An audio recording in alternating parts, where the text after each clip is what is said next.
Hi, in this video we're going to look at getting the wetsuit on right and making sure it fits properly so you're ready to start the swim with everything right. These are the things that Helen needs for the start of the swim: lubricant, race hat and goggles, and a good properly fitting wetsuit. So this is the best way to do everything at the start of the swim. Put the lubricant on areas that they're going to rub first, like the neck. The zip will rub the neck and the arms, because they're the most areas where there's movement. When you turn to breathe, the wetsuit can rub your neck, and when you swim, the wetsuit can rub under your arms. If you put some lubricant on your wrist and around your ankles, that will help for taking the wetsuit on and off, so it can also lead to a quicker transition. So putting the wetsuit on, hopefully the lubricant will help get it on. Make sure it's over your ankles before you start pulling it up in the body. Ladies, when you're pulling the wetsuit up, you're pulling all the rolls out. Be careful not to put your nails through the material. It's very soft and can be punctured simply.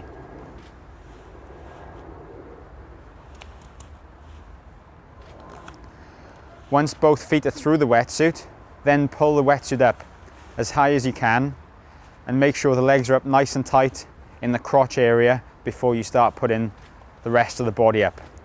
So take a minute or so to do this. Keep pulling it up and keep pulling the legs up so it's right up to where it should be. Once the wetsuit is up in the crotch and around your waist, then you can start putting the rest of it on. Again, when you're putting the arms on, make sure that the nails don't puncture the material.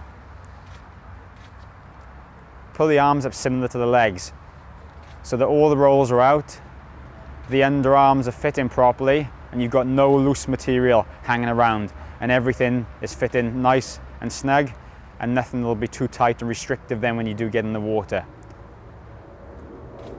So once the wetsuit is on properly and is fitted tight in the underarms and around the shoulders, then you can do up the wetsuit zip. You'll probably need to get somebody's help to do that. So just ask somebody to pull your zip up, make sure they keep the flap underneath the zip, pull it up tight, and then put the Velcro patch nice and tight, but not too tight so it stops you breathing, but tight enough that it doesn't let water go down the neck. Now that Helen's got her wetsuit on, you can see it fits properly. There's no wrinkles and no excess material anywhere. Now that Helen's got her wetsuit on properly, she can put her hat and goggles on. Firstly, she'll put her goggles on underneath her hat. Make sure they fit in as tight as you want, but not too loose. By putting the goggles on underneath the hat, this will hopefully prevent them being knocked off or coming loose in the swim.